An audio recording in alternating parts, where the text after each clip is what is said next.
Hi there, I'm Sterling Granger with Comfort Real Estate, and this is 8195 North Ventura Avenue in Casita Springs.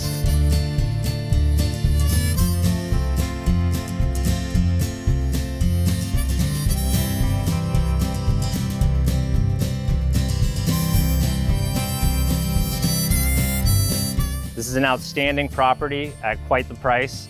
So in this video, what we will be doing is going over the residential structure that is already here and talk about condition, what you could do to rehab the current structure or build something brand new on its current footprint.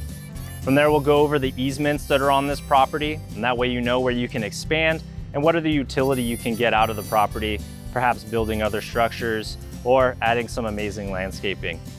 From there, your main goal is obviously to take advantage of the view that this place has. Those are the Topa Topa Mountains in the background, also the Los Padres National Forest. You have the rest of Casita Springs below you, and then the Ventura River just off to my right. So let's get into this video. I'll start off with going into the structure. So this is the structure, the front, that faces North Ventura Avenue or Highway 33. It's a 612-foot, 2-bedroom, 1-bath home. And we'll go inside right now. So we just came through the front door. This will be like a walkthrough, and then I'll go over a few things in the property as well. So as you come through the front door, you're in the living room.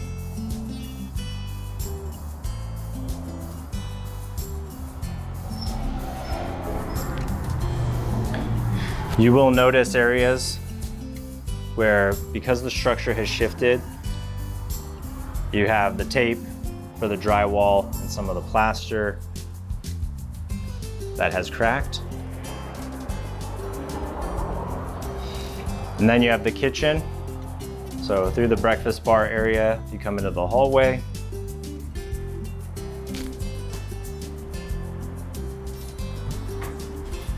Here's the utility room.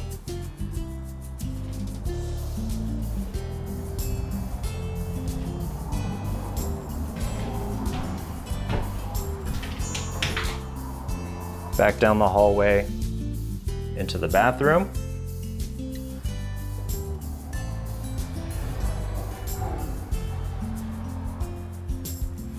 Next to the bathroom is the larger of the 2 bedrooms.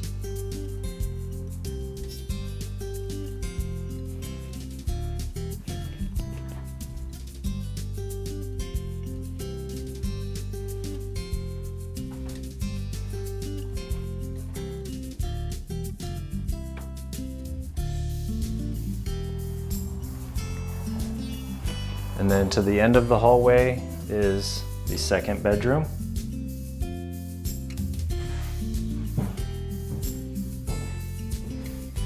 The door leads out to the backyard. So this layout isn't the most functional. It could be better as you take the hallway out. That way you have expansion that you can do with the bedrooms, and you can make it a bit more comfortable with access to the bathroom as well as for the kitchen and living room space. The structure has shifted, so we're gonna go to the exterior, look at some of those items, and then see how you could rehab it. And then from there, potentially, if you wanted to knock it down and just rebuild on the current footprint. So we're at the southern point of the property. This is the very front of the house, and we're going to go back around. You can see the gas meter is here, the main water line. Back over there where we were is where the water meter is. So all of that is still plumbed in. Right next to it, you can see that we have the river rock foundation. So river rock and concrete there. And then where the utility room starts is where a concrete pour was done at some point by the previous owners. The county had plumbed in a sewer lateral. You can see the clean out right here. They came underneath the foundation, and it looks like they busted through a bit to be able to put it underneath. So it's not currently hooked up to any of the fixtures. The sewer lateral is just venting underneath the house at the moment. It's not capped. So you can smell that when you're inside, but it is nice to have a brand new sewer lateral. And what we're looking at for the rest of the foundation is you can see that it has been busted right there. You can see here on the plates for those exterior walls that there is damage from termites over the years. And you also have some more on this side. Some of this is also just from rain hitting those joists and hitting those plates. So those things will need to be fixed. At a minimum, what you'll need to do is jack up the structure, fix those foundation issues and those plates to make sure that everything is all sound. I mentioned the county, so we're gonna go into the easements and why those were created.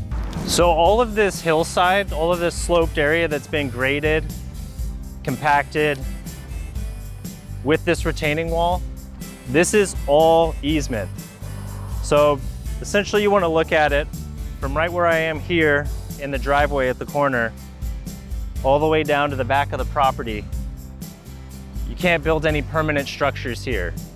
And the reason being is because what goes underneath this is a very large storm drain, about 10 feet in diameter, that starts on the other side of Highway 33, Ventura Avenue.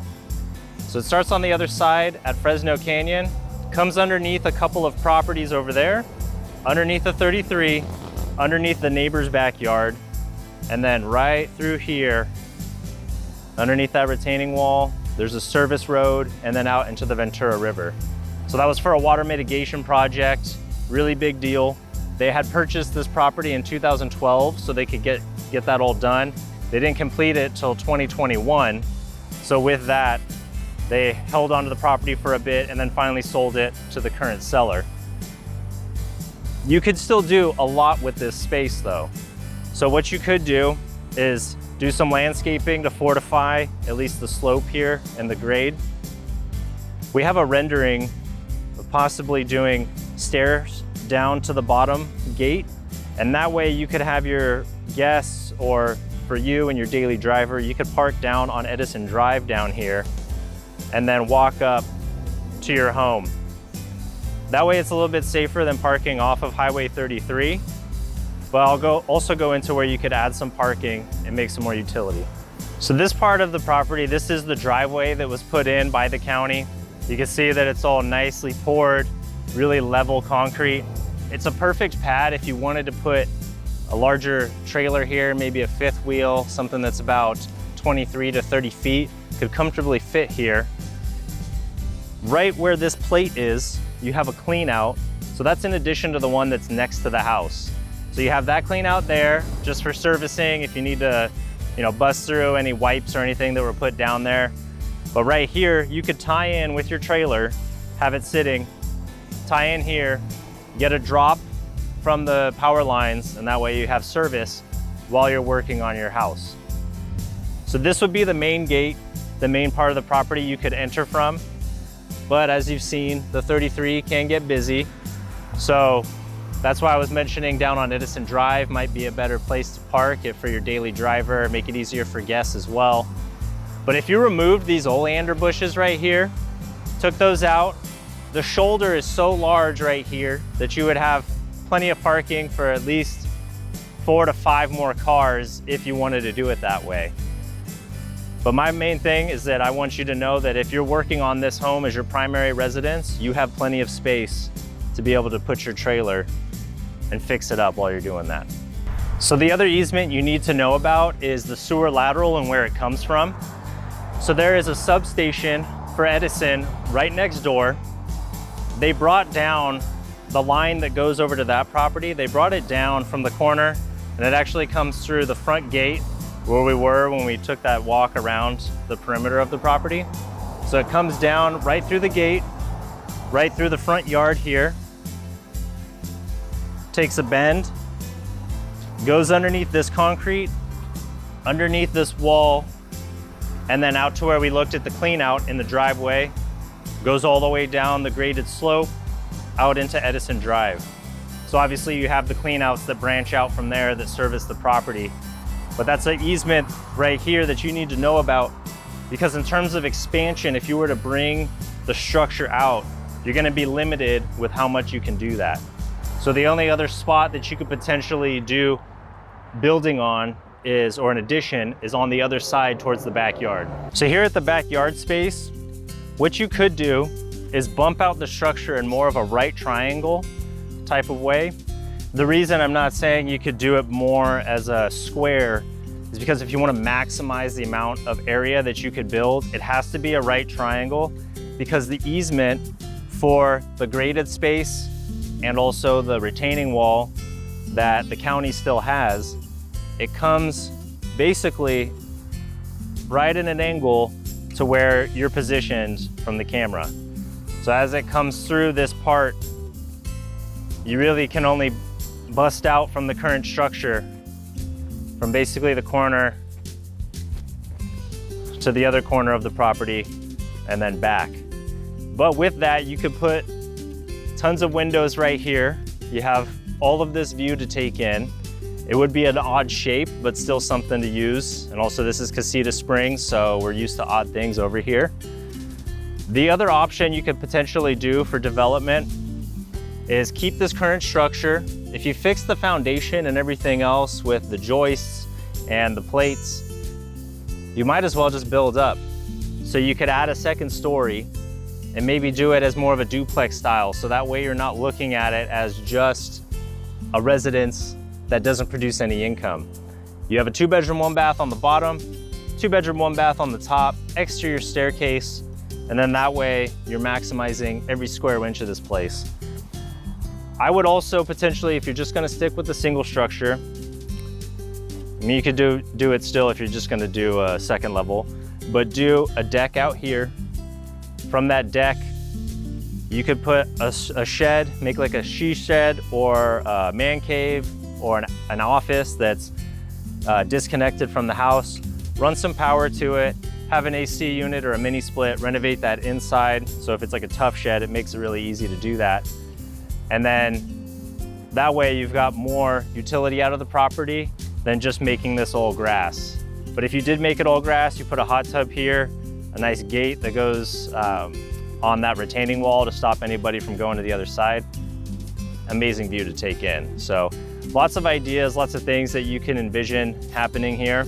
I'm gonna go over the retaining wall a bit more with you too. So this retaining wall is obviously massive. It would be hundreds of thousands of dollars most likely to do all the geotechnical work, get everything compacted into a place where you would need. So thankfully the county was the one that took this all on and did all of this. So you know that the geotechnical work and all of the grading and compacting, everything for this soil has been up to par. And with looking at how this thing is built, it's terraced. So you could still do things that are non-permanent here. So no building a deck out or anything like that. But what you could do is have some more vegetation here, veggie garden, fruit trees. You could do a chicken coop or something like that that might look a little better, either here or over on the other side near the driveway. The other thing I would consider too is down towards Edison Drive, potentially doing some ficus along that fence line. So that way it gives you a little bit of more beautification, some more privacy. You could even do the same thing along this top area. And that way, when you're looking out on your view, you're not seeing all these rooftops from people that live in Casita Springs. You're just seeing the foliage and the mountain view in the background. So all things to consider, but at least you know that everything is sound. It was done by the county, and it's quite impressive really when you think about it. So right next to the driveway is this flat expanse of space that otherwise may go unused. You could do some pavers here to make it a little bit more open for parking if you wanted to do that. The other option is to do the pavers or a tough shed that's right next to it. And that way that tough shed can act as more of like your shop or garage space. Obviously no parking in it, but you could just use that to store tools, things like that. Because there's no garage, you could do something of non-permanence of, say, a shade sail that would be making sure that your vehicle is protected from the sun beating down on it all the time, or something that's more of a sheet metal style. So you could do that for at least the cover for your vehicle. Tough shed here, that's your shop. You have some pavers here, a little bit more of a patio space, planter or guardrail right here. And then you're still able to utilize this property to its maximum potential. So the property doesn't currently have any of the utilities on at the moment. None of them are active. You can see the electrical panel right here. This is basically non-existent. The lines have been cut to it. The drop that comes from the SoCal Edison power lines is not there. So you would need to have a drop with them. They would need to pull down the power, put in a temporary post and meter, and that way you can do the construction that you need to do on the property. We know that the gas meter is here and the line goes to the house. It's just not on. And then we have the water, same thing. The meter is here, the water is just not on. And then we have the sewer lateral. So you have the clean out here that goes, and the line that goes all the way down to the bottom of the property. That's all been cleared and registered with the Ojai Valley Sanitation District. It's clean as a whistle, basically brand new ABS. It's fantastic. So that's a huge ordeal. That's a huge thing to actually have versus having some old decrepit septic tank, since this property was built in 1928. So, you know, you're going to usually encounter that, but on this one you don't. With that said, the property, no utilities are on. It's also never been red tagged. Huge bonus. You have a property with a residential structure on it, never been red tagged. If you don't go crazy with doing the renovations and things like that on it, and you just rehab this current structure, you're not gonna have to go through the clearance of occupancy type of permitting that you would do if you knocked it down and built it back up. So big bonus to this place is to have that. Thank you for taking the time to watch this video on 8195 North Ventura Avenue here in Casita Springs. Hopefully you got enough information to make an informed decision or to set up an in-person tour. If you would like to set up an in-person tour, my phone number is 805-914-8135. You can also shoot me a text, and my email is sterling@comfortres.com. And if you also need me to just send you any information that's further detail on the easements or what the whole water mitigation project was, I'll have files that I can share with you as well. But again, thank you, and I hope that you are the person that could do something really special with this place, whether that's as an investment that's gonna cash flow well for you over the long term, or if you're gonna build up as a primary residence and just enjoy this view every single day. Alrighty, have a good one.